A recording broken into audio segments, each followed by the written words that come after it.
y'all, my name is Cassie and I am the creator of Pieces of Scrap, and today we're in a different setting than normal because we are going to be doing a Dollar Tree store challenge video where I try to crochet something using things that I can only get from the Dollar Tree, and that means everything from stuffing to crochet hook, the yarn of course.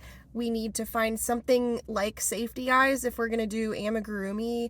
We need a needle for sewing closed. We need scissors. All of those things we need to get at the Dollar Tree to complete our project today. So with that being said, I am going to go into the Dollar Tree right now and hunt for different items, but I want to preface this that the Dollar Tree that I'm closest to, I kind of live in a rural area of Texas, so I have to travel pretty far to go to any other Dollar Tree. This is the closest one to me. The other ones are probably 40 minutes to an hour away from where I live. So this is the closest one, and this is the only option I have. So I'm not able to like shop around different Dollar Trees to see other options that I might have. I've seen people do that before in other people's challenge videos, but unfortunately I don't have all those options. So I am really just limited to this Dollar Tree that's behind me now. From what I have noticed from this Dollar Tree, there's a smaller selection of yarn here, so that's really going to determine if we're going to be doing an amigurumi project or if we're going to be doing a different kind of crochet project. It could determine if it's going to be like a bag or a headband, something like that. I am really limited in my options here, so we will see what comes of this, and of course I will take you through my Dollar Tree and show you what my options are, and then when I get home later today I will show you what I ended up picking out, and hopefully we get some good options here. But normally the pickings are kind of slim. The last time that I was here I noticed that they had a big bin of the cheaper chenille from Premier Yarns here, and it was like a giant bin, and there were like 3 different colors to choose from, so not many colors to choose from, but there might be chenille here today. But if not, I might have to work with worsted weight yarn or something similar. So yeah, with all that being said, let's go ahead and get into the Dollar Tree store and see what they have. Hey guys, so I thought I'd just do a voiceover while you come along with me in this Dollar Tree store to kind of get the thought process behind the things that I was looking at. So first off, I spotted this box of plushies in the Valentine's Day section, and I was rooting through them to try to find a good plushie with a good set of eyes on it, and I was not having much luck with this bin. So in the next aisle, I found more Valentine's Day themed things, and I found this huge rack of $5 plushies, all of them with like hair-like texture, and they had some bigger eyes on them, but they were a little bit more expensive than I wanted to pay for something so lightly stuffed. In this next aisle, I found Easter-themed plushies, and I'm looking through them again to try to find some good eyes on them, but I couldn't really pull the trigger on any of these either because they were just so lightly stuffed and kind of expensive for what they were. I think my best candidates were in this aisle, and eventually I'll come back and get one of these. I also spotted some Premier just 1 pound yarn and kept it in mind as I went to the crafts section to see what other yarn options we'd have. It's kind of funny watching this footage back because I kind of just make a beeline as soon as I see this chenille by Premier, and I start digging through it to see all the color options, but I was quickly disappointed that there were only 2 color options here. I even pulled the front box back and looked behind to see if there were more color options, but I was really disappointed that it was just a giant box of pink back there. I even kind of moved some things around beside the chenille yarn just in case there was something hidden that I might have missed, but I couldn't find any more chenille yarn.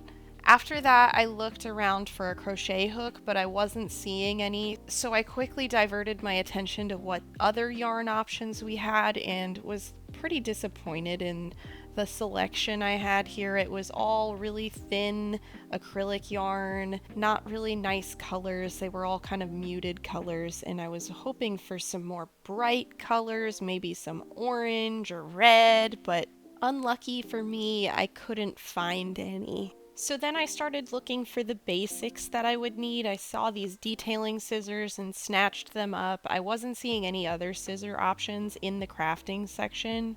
I also saw some of these clay sculpting tools that kind of could have been hook shaped if I really wanted them to be, but I wasn't seeing any crochet tools, which was really disappointing.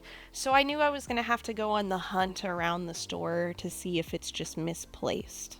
So then I went over to the office supplies section and I found a better pair of scissors that I could use for more than just crochet, and I picked that up with the plan to put the detail scissors back. And then while I was in this section, I started looking around to see if there was a magically displaced crochet hook somewhere that I could pick up, but I couldn't really find anything. I started looking around for any crochet kits that they may have in toy sections, and I still couldn't find anything. So I ended up resorting to just walking down every aisle in the store in case there was something shaped like a crochet hook that I could use, but I wasn't finding anything still. And then finally it happened. I found a crochet hook, but not the kind of crochet hook that you would expect. This is a crochet needle and comb set, and it's used to crochet hair.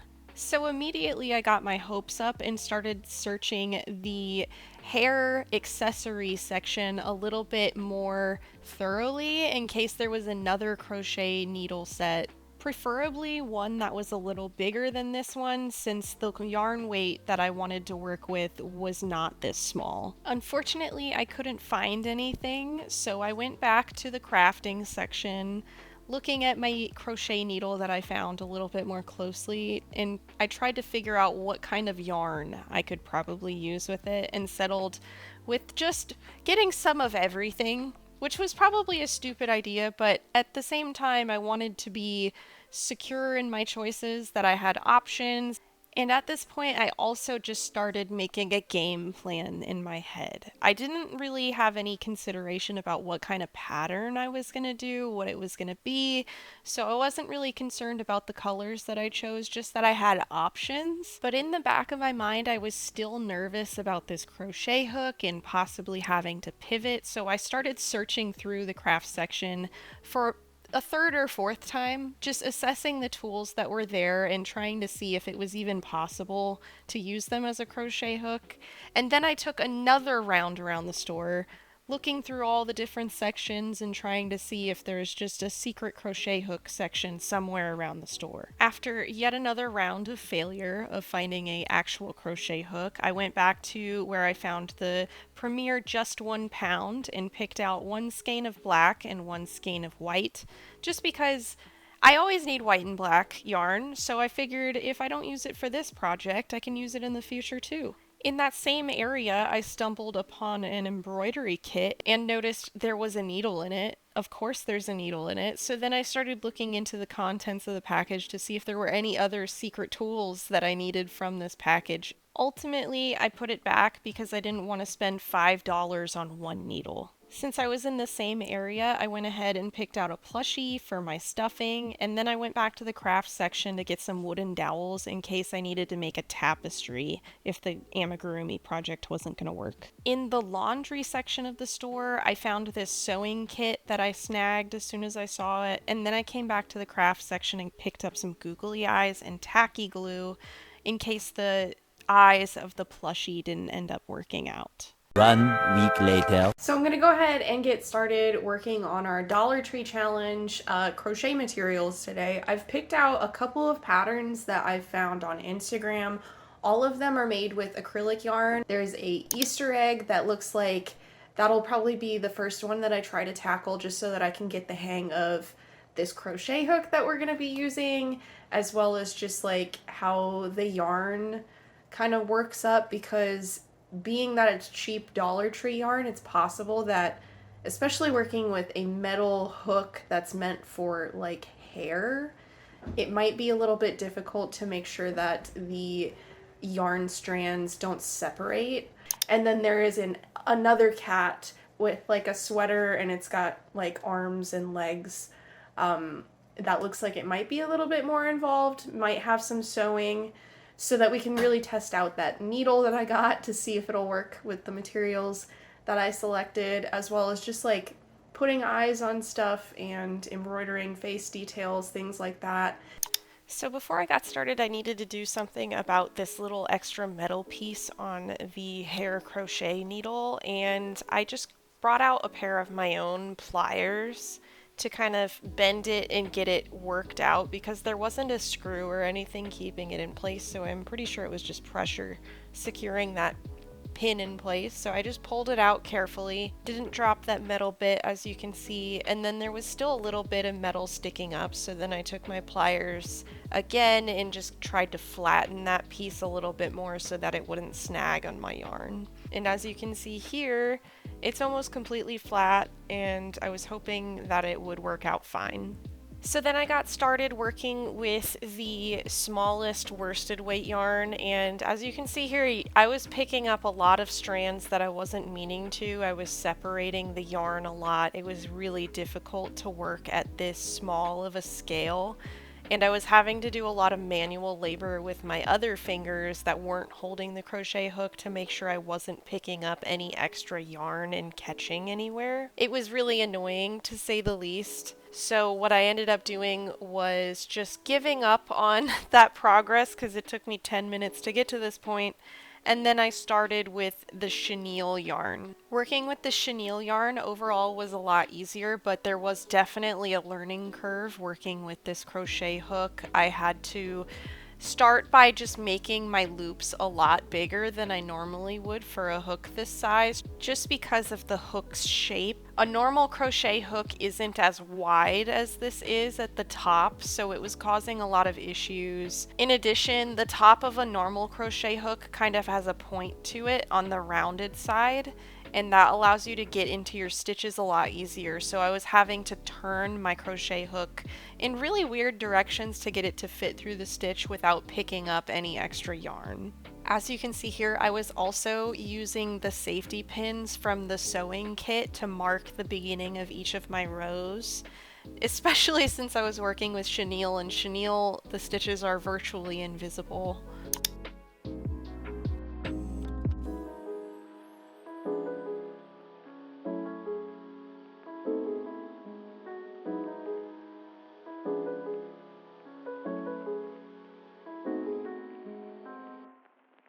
At this point, I had taken probably 20 minutes to get this far, which was very frustrating, and I was starting to get the hang of what I needed to do to get this hook through each of the stitches and to keep my tension pretty consistent, but it was still really difficult. Each stitch I had to start with very loose tension, and sometimes I had to adjust the tension of the first loop on the hook so that I could get the hook through it. And then after I pulled through the loops of each stitch, I had to pull tighter, which then in turn made the first loop of each stitch much tighter than the second loop. So essentially I was stuck in this vicious cycle of loosening and tightening my tension over and over again for each stitch so that I could just get the crochet hook through the loops of each stitch.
So I finished the first plushie here. This is the egg, the Easter egg plushie that I was talking about. I started it in the acrylic yarn that I have in a bunch of different colors, but I ended up finishing it in the chenille.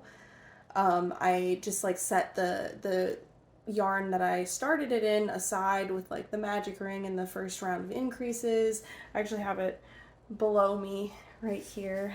I'll grab it for you. This is as far as I got before I gave up because I was just having a hard time with the work being this small, getting it to not like separate the strands of the acrylic yarn, and so that's why I found it a little bit easier to work with the chenille yarn. My tension was all over the place because I had to like pull the loop up further so that I could get the hook in there. The hook is just like super inconvenient to work with, just because of how tall it is, like how tall the actual hook part of it is, and it's just not made for crocheting with yarn, obviously.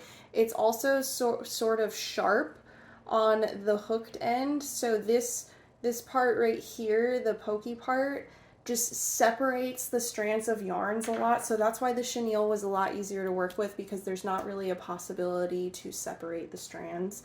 I ended up just using that tacky glue to glue these googly eyes on. I had to re-glue one of them because it didn't stick to it quick enough by the time I was embroidering the little mouth on this guy. He looks really goofy. But yeah, so now I'm gotten started on another pattern. I've doubled up the yarn here, so I'm working with 2 strands of the 1 pound Premier white, and I'm doubling it up just because it's easier to work with when the yarn is bigger. When the yarn weight is smaller, it's more difficult to work with. It's kind of annoying, the process that I've kind of adapted though, because each new stitch that I make, I have to pull the loop up and physically pull the hook through with both of my hands.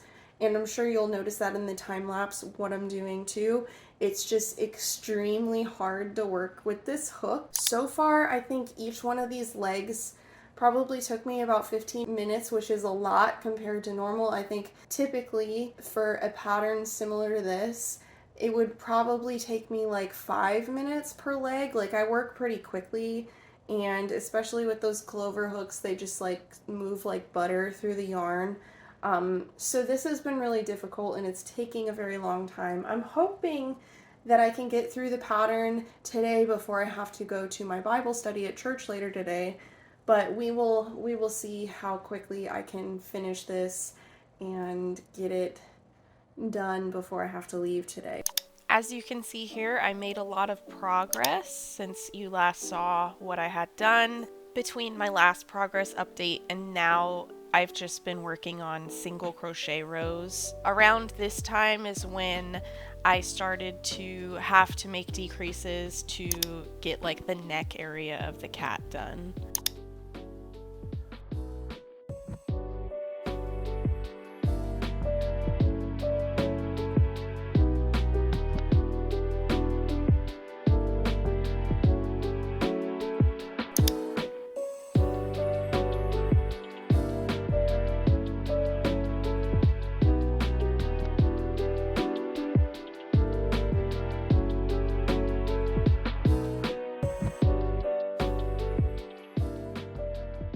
Once I got the cat's body stuffed, you can see it looks a little lumpy, and that's just because of the quality of this fiber fill isn't the greatest. It's really clumpy and not very soft. The next morning. All right, so we're on day 2 of crocheting this cat now, and I realized I was looking through the pattern and I was like, where's the sweater part of the pattern? That's in a part 2 of the pattern, so I went ahead and I dug that up today so that I have all of the pattern notes and I don't have to go digging later. But we're looking pretty good. I think we're getting to like the head portion of the cat, and then I think, so I'm on row 21, and I believe there's like 33 rows total of the cat's body, and then we have to make the ears, the arms and the sweater, and that is it. I don't think there's a tail part of the pattern, which is kind of weird for a cat to not have a tail, but I guess those exist somewhere. But anyway, so we just got a little bit left on this cat, and then we can finally call this challenge finished. So that's really exciting. I will say it is really tiring to have to crochet this with that hair crochet hook. I figured out that at some point yesterday when I was like pulling, I'm like physically having to pull the hook through the loops. So I'm like holding the hook with one hand and then pulling the loops looser with the other hand and then tightening them again after the hook is pulled through all the loops of the stitch. And it was like scraping against the front of my middle fingernail, and it was just starting to feel very sore and hurt yesterday. So I'm going to try to be a little bit more careful today so that I don't like dig a layer of my fingernail off. That would be really sad. But yeah, anyway, let's just go ahead and get started finishing up this cat.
Alright guys, I finished the, oh, he's facing the wrong way. I finished the cat and the sweater.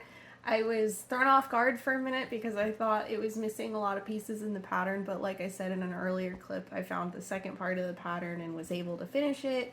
This cat does not have a tail included in the pattern, which was kind of a bummer. I feel like it's just missing that extra element, but he's really cute and I like this sweater. I was worried when I finished it that it was going to be too big for him, but once I sewed his arms on, it was like the perfect size. Like it just kind of like snuggles up to his chin here really nicely, and especially when you fold over the top like this a little bit more, it kind of looks like a collar. You don't have to add any elements by crocheting or sewing anything, so that was really awesome. And I just really like how he turned out. I was really worried throughout the process that like his face wasn't gonna look right because I didn't use safety eyes, but the buttons look really cute and nice, and the face details I embroidered on there were very hard to do with that needle that's meant for sewing and not for like crocheting, like a crochet needle or a thick yarn needle type thing. It's like a thread needle, so it was really difficult to pull it through here, and I was a little worried at some points that me pulling a certain way or turning the needle might snap the eye of the needle, so I had to be very careful when embroidering details on.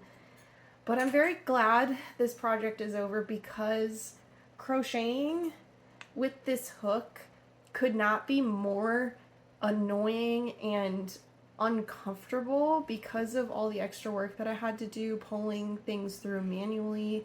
It probably took me like 2 or 3 times longer than it would normally take for me to crochet this using this needle, which was just a big bummer for me, but I hope it's really entertaining for you that I was able to get this done and kind of work out how I was going to be able to successfully create a plushie using these tools and just materials that I got from the Dollar Tree. So anyway, I hope you guys enjoyed this video. I hope you guys enjoyed the little plushies that I ended up making in this video, and let me know in the comments down below if you want to see another Dollar Tree challenge in the future, maybe from like a different store. I'd probably have to trek a bit farther than I'm used to trekking to go to the Dollar Tree, but I would be willing to make that work for you guys if you guys really want to see another one of these videos.